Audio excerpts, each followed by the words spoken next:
When Karens are completely humiliated on airplanes. Karens get owned. The crowded airport had its peace interrupted by Karen's loud behavior. Frustrated with the situation, she raised her voice when telling the airport personnel what had gone wrong. After missing the flight, she persisted in getting back what belonged to her. With an air of arrogance, Karen demanded the immediate return of all her things. Her behavior grew steadily more bizarre, as though she were an overstimulated child who had just lost her favorite candy. She persisted and informed the staff that she would follow them until they met her requests. The tone of her voice conveyed frustration and an expectation that someone else should make amends for perceived wrongs, while she issued a warning about the consequences of inaction. While this occurred, somewhere else within the airport grounds, something else happened. On his last vacation, a gentleman passed through security alongside flight attendants. One should always keep their hands to themselves and avoid any physical contact that is unwanted. However, his wrongdoings compelled the flight crew to take action. As a result of this situation, the man's hands and legs were restrained by the use of duct tape, and he was incapable of leaving his place, just like a mummy.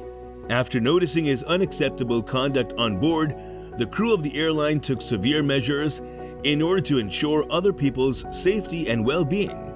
Tension, anger, and amazement filled the airport as these two incidents occurred. Several individuals walking past witnessed what was happening. Some showed interest, while others disapproved and shook their heads. The problems that can happen when flying were reminded on by both Karen's claims to entitlement and what happened to the man who crossed the queue. The airport staff diligently worked to solve complex tasks, putting forth effort to provide answers and maintain order amidst the confusion. In the last minutes of the journey, an individual named Dennis seemed indifferent towards respecting personal space. Other passengers started feeling uncomfortable. An inappropriate touch towards the flight attendants constituted his mistake. He was ignorant of the expectations set for him. In light of this, the flight crew acted promptly to guarantee that everyone was safe and comfortable. Taping Dennis to his seat was necessary for them to do this. Taking this extreme step left him unable to move and resembling a mummy. The plane carried on descending despite the commotion Dennis created. They were informed to secure their seatbelts and get ready for landing. My parents are a part of the goddamn gallons. And you know what? Yeah. You know what? My grandpa is recording.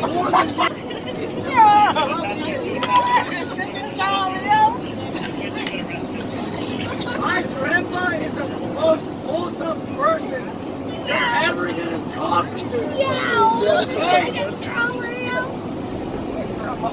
I swear to God. You're going to hell.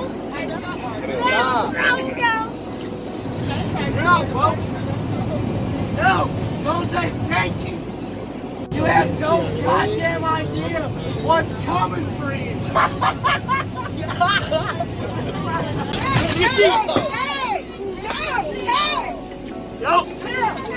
Chill out. During the turmoil on the aircraft, a lady named Karen caught everyone's eye for being discourteous and commanding, matching the chaos that she was causing by threatening both airline workers and other customers was her crazy hairstyle. Karen wanted the plane to land only when it worked for her. The plans or safety of other passengers held no importance to her.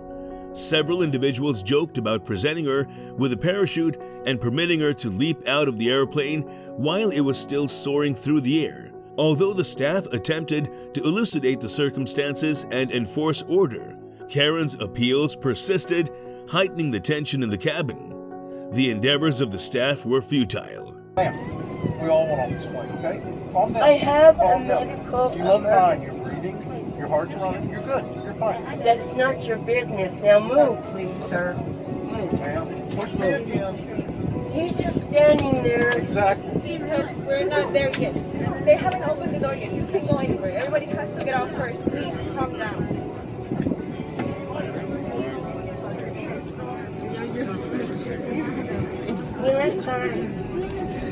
told me you had a medical emergency, I'd have you out there. I would believe you. Get off the plane. We can't get off the plane yet because the door is not open. You understand what I'm saying? I understand it's a free country, but we knocked on the door for you to land. It was for your safety. You landed Snapping at me and telling me to get out of the bathroom. You know how many English you can get when you land in the bathroom? Trust me, I don't want to tell you what to do. Trust me. I want you to do whatever you want to do, but it's for your since I was a little safety. girl. I understand, but I want you to I don't for believe a safety. thing you say. So nothing You're happens just to being you. some fake quasi-authority figure. And you need to be nicer. I am Because you're not all but that you're not nice and a to bag me, of chips. and you're disrespecting No, everybody I'm on not. this plane. I need you How to does shut it feel? up. Calm down. I am tired of you yelling at me. Calm down. Now you got it. Yes, I do. I can show you that So I got it. I quit have yelling authority at me. here. I need you to calm down. Just stop. Relax. I'm done. I'm done. Get me off this. Another Karen appeared in the midst of airport chaos. She inferred that her entitlement to be present would lead to receiving preferential treatment. It was shown not long after that she was mistaken. Karen resisted being removed from the plane by security staff and became argumentative. She wore her mask incorrectly. Karen, holding tight to the seat in terror like a child, embodied the flawless amalgamation of narcissism and ignorance. To prevent getting kicked off the plane, Karen explained her innocence and refuted any accusations of wrongdoing. The mask rules were followed by her.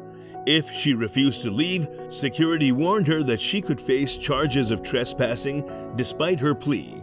Karen attempted to speak with the captain as things got worse, but she was turned down.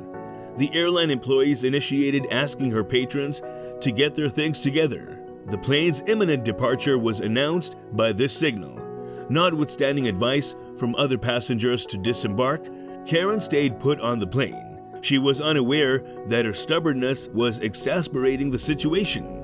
A baby's innocent laughter and cooing annoyed Karen when she was upset in another situation. Karen informed the parents of the baby about her annoyance and requested that they keep the child quiet. The parents' efforts to calm her notwithstanding, Karen suggested that the child be taken away or made quiet. Her actions revealed a disregard for the typical behavior of babies. Karen was noticeable in both situations due to her rude and self-centered behavior. It indicated a deficiency in humaneness and an anticipation that the globe must fulfill her requirements. Although the individuals in her vicinity endeavored to speak with her and sway her into obeying or finding alternative choices. So if you liked our video, do like, share, and subscribe to our channel.